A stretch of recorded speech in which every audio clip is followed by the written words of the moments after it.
still more technical issues with Chapter 27 of Star Trek, the motion picture novelization. Alright. I will just share this right away, though. That does end on them finally seeing the original body of V'ger, and that it's a 20th century space probe.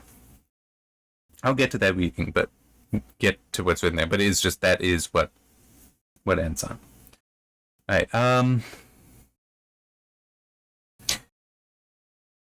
one thing that differs from the movie is it does describe that as they're being pulled forward deeper into V'ger, that they do see shapes, but there's no, like, oh, there's Epsilon 9. They're the Klingon battle cruisers. There's Ilea. We don't get that here. I couldn't remember if that maybe was actually when Spock had done his thing. Maybe it is. It's been a while since I watched the movie. Maybe it is then. But still, we're not getting it here, because I couldn't remember if it was then or if it was... But either way, not here. In the book, anyway.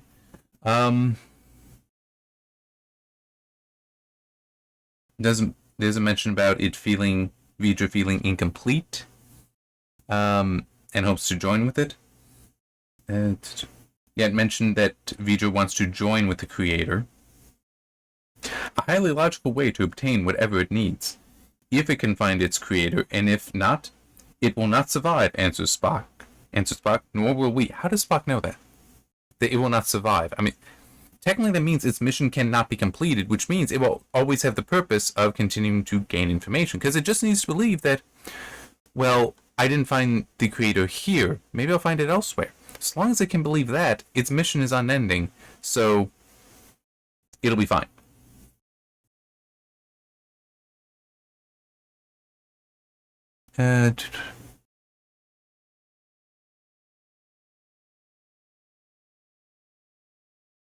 Okay.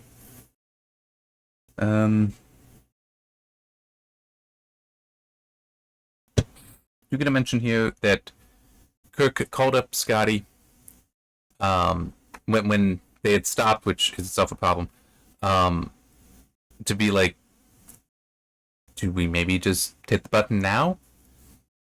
But it's not described this way, and it should be. That basically Kirk's like, I'm curious. I want to find out. We might still end up having to blow this all up, but I want to know.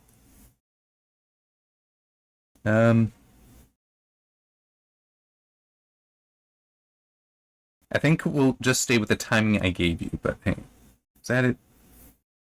Yeah. Kirk hesitated after calling Scotty. V'ger was ready to take them to its very brain core.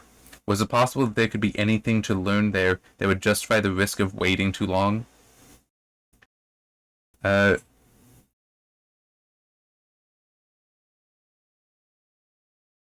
Kirk looked up and called to the Ilea mechanism. Wait, I said we would disclose the information in V'ger's presence. What part of V'ger's over there? V'ger's beginning. I feel like... Well, actually, I should have written that a little differently, I think, after the V'ger's beginning, having Kirk acknowledge that I have to know. So yeah, we'll just keep to the original timing, Scotty. And even Scotty is, because he's kind of annoyed by this, I've half a mind to push the damned button on you, but I'll wait, engineer out. Then describes the probe knows the layout of the ship, and so leads them through various corridors and such, eventually taking them to a maintenance shaft with a lift that barely holds all of them. Probe, Kirk, Spock, McCoy, Decker. But takes them up onto the saucer section, as in outside the ship. No. No. You are not designing a spaceship that has a means outside of it that isn't an airlock. There are so many safety reasons. You cannot allow that. That's exactly what they're doing.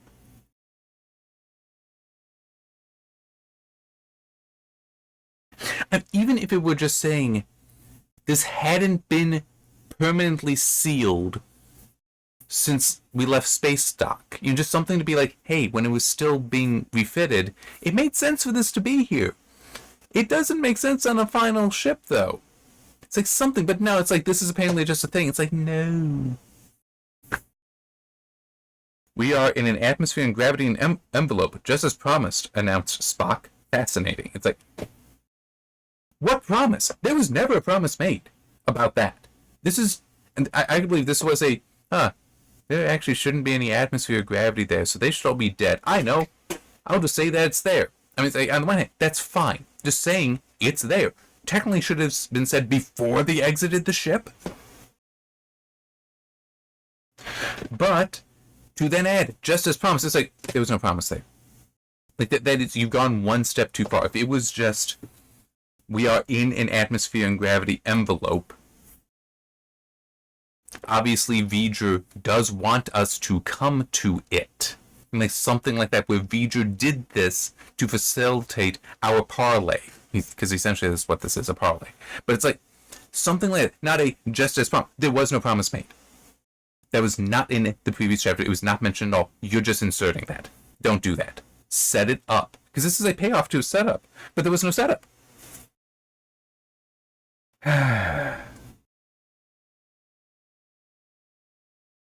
Okay, it also talks about, they get there. The ship was stopped. They're like a dozen starship lengths away. Which seems a really lousy metric. Because, I mean, starships really change a lot in size. I was like, think about it. The Constitution refit is like that big. The Reliant that we'll see in Wrath of Khan is like that big.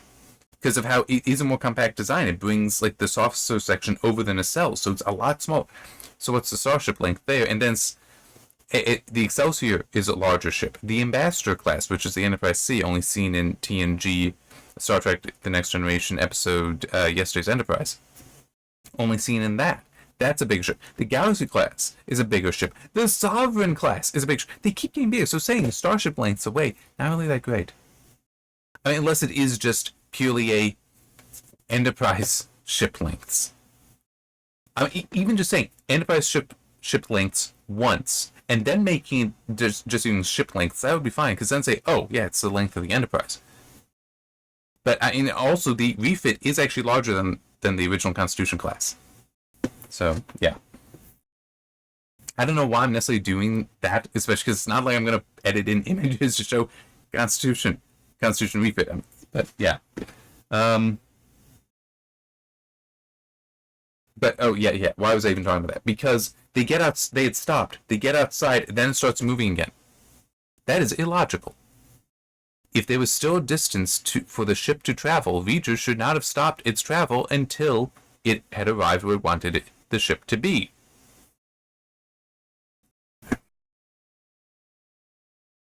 I get how it helps. Well, no, it doesn't. It can seem to help with them being able to then just look at the saucer section and be, wow, this is really beautiful. I can understand the desire to have that moment, but the ship can still be in motion at that moment. So, yeah, it's the stopping and then starting it. Nope, wrong.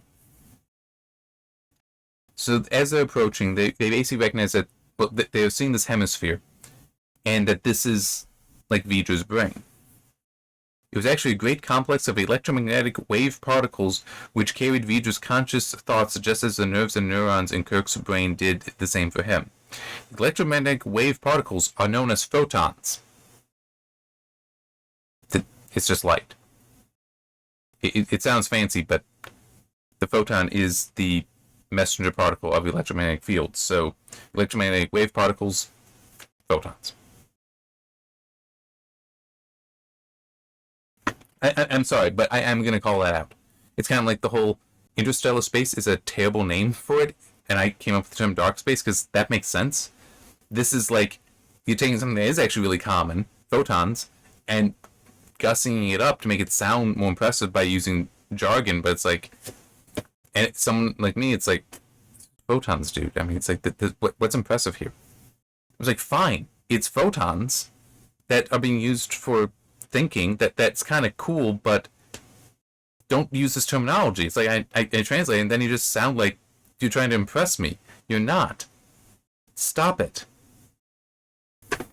Sometimes you impress by just being straight, by just being simple, like the whole dark space. It's a much simpler term that gets its meaning across very clearly. In a way, I do consider that impressive. I know that sounds backwards, but it's like, because it makes sense. Interstellar space doesn't make sense as far as it doesn't give you a definition for, well, the space between stars, sure, but you don't know where that line is. Dark space, it does give you that. So it's simpler, it's more colloquial, and it's more informative. That's how, yes, I know, I'm biased, because it's my term there, but, well, I don't know if anyone's going to use it prior to me. But, so I'm going to say it's my term until I know otherwise.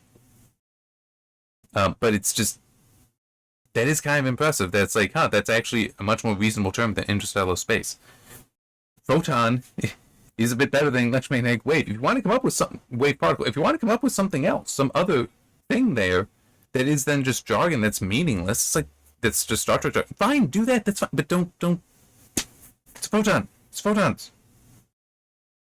But yeah, I then have highlighted, undoubtedly our destination, said Spock quietly. We've begun to move in that direction, and it's like, why did you stop moving? I already complained about that.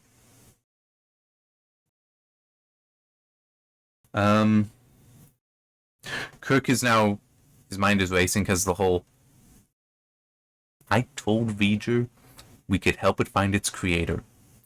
I got no idea, and this is getting very real now, where it's like, I need to have an answer. What the hell can I do here? So he's thinking about it, and even has V'ger's beginning, that's what's going. Think, Spock's our machine planet, but is located on the other side of our galaxy, far beyond the range of our starships. What could possibly make something from there believe its creator is here? This should have been something Spock realized, because he had the same information. I'm sorry, this shouldn't be a Kirk realizing this now. That should have been Kirk and Spock realizing it a while ago. I mean, it could even have been instead of trying to get us so close, it could even have been Kirk and Spock, and maybe Decker, if he could keep the probe away, in like the officer's lounge or something, talking this through. It's like, what do we know? What the heck? How does any of this make sense? How can we explain V'ger's interest in Earth? All that. You could have had that. And it makes sense. Because Spock should have known this. Kirk only thinking of it now, it's like, yeah, only at the time you need it. But it should have come up before.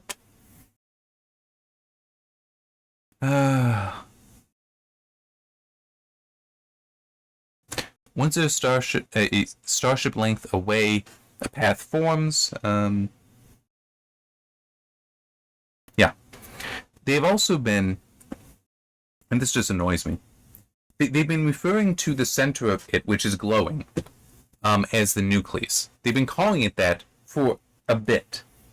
But then we get, it's like, this nucleus area, said Spock, checking his tricorder. It's older than all the others, but the term nucleus had been used prior to that as well, which fits an idea I've been forming, said McCoy. From an anatomical point of view, I would describe this as the nucleus of the hemisphere brain all around us. And it's just, dude, we've been calling it a nucleus the entire time. So, they should not have been using the term nucleus until now. Because this just makes it sound like, hey, I finally realized that the thing we've been saying all along is a thing that might be true. It's like, thank you, Bones. That is so helpful. Easy solution, don't use the term nucleus until then. Let him be the first to use it, so it's like, he's actually coming up with something new, something novel here. And it's basically just that, are you thinking the primal brain, Doctor? Spock asks him. So the idea that it is, and this is actually part of how like human brain development appears to be, where we've got the primal brain portion that's like at the brainstem. Crap, I'm trying to remember the different parts to it. Is it then we have a part that formed behind? We obviously have the left and right hemispheres, but we also have the prefrontal cortex, which that is particularly interesting because that is the part of the brain you tend not to find in any other species, and does seem related to a lot of things: memory, rationality, and I think some other stuff I don't quite remember. Which also makes it very interesting because when they used to lobotomize people, that's the portion they destroyed. Yeah. Anyway, but yeah, the primal portion, meaning the portion of the brain that the most basic instincts are there and are controlled there. And it also would be like what would monitor and take care of basic operations for the body. But anyway, it is an interesting concept. So hopefully we'll see in the next chapter explanation for how V'ger was built up from a 20th century space probe from the planet Earth, how it would build up from that to all this. And I know we get something in the movie, but there's been enough similarities and differences between these, the novel and the book and the movie, that maybe we'll get a different explanation. It'll probably be similar, but we may get something a little different. Yeah, after like they get up and they see that that's what's there, we then get, I doubt that V'ger will believe the truth, murmured Spock. You can be damned certain it won't, said McCoy. I mean, maybe, but at the same time, it's like, it's the only logical thing. Because it's like, you know your creator is here. Yes, it is. Humans built this original unit here. I mean, it answers your question, V'ger. Sorry. You can reject it if you want, but that would be illogical to do. Okay, I'm glad. Short video. I'm legitimately going to try to stop it here because hoping I can get next one done tonight. It's starting to get late. Might be able to manage it. That would be nice because then tomorrow I'll be able to just focus on writing. Because sometimes I do lose time because I gotta do this. And yeah, there's more time pressure on getting these done, but I really want to do the writing. So anyway. See you next time for the final chapter of Star Trek: The Motion Picture Novelization.